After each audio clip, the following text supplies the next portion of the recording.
আসসালামু আলাইকুম।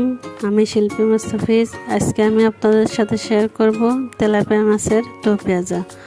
তো চলুন শুরু করা যাক। প্রথমে চুলায় একটি প্যান বসিয়ে তাতে পর্যাপ্ত পরিমাণ তেল দিয়ে মাছগুলোকে হালকা করে ভেজে নেব। মাছ ভাজার আগে অবশ্যই মাছগুলোকে হলুদ, মরিচ গুঁড়া ও লবণ দিয়ে মাখিয়ে রাখতে হবে আধা ঘন্টা। এবার চুলায় অন্য একটি প্যান বসিয়ে তাতে দিয়ে দেব মাছ ভাজা তেলটা। তেল গরম হয়ে আসলে আস্ত জিরা, পেঁয়াজ ও কাঁচামরিচ দিয়ে দেব। পেঁয়াজগুলোকে সময় নিয়ে ভাজতে হবে।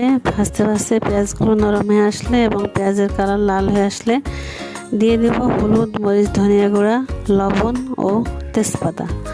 গুঁড়া মশলা দিয়ে সাথে সাথে দিয়ে দিতে হবে হাফ কাপ গরম পানি, যাতে মশলাটা পুড়ে না যায়।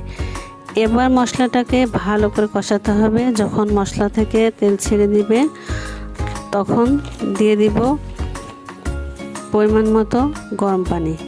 একটু জাল করার পরে ভাজা মাছগুলো দিয়ে দিব। মাঝে মাঝে মাছগুলোকে উল্টে নেড়ে দিব। মাছের তেল যখন উপরে ভেসে উঠবে তখন ভাজা জিরা গুঁড়া ও অল্প পরিমাণ দারুচিনি গুঁড়া দিয়ে নামিয়ে নিতে হবে। ব্যাস, তৈরি হয়ে গেল ভিন্ন স্বাদের তেলাপিয়া মাছের দো পেঁয়াজা। আপনারা ট্রাই করে অবশ্যই জানাবেন। ভিডিওটি ভালো লাগলে আমার চ্যানেলটিকে লাইক, কমেন্ট, শেয়ার ও সাবস্ক্রাইব করতে ভুলবেন না। ভিডিওটি দেখার জন্য অসংখ্য ধন্যবাদ।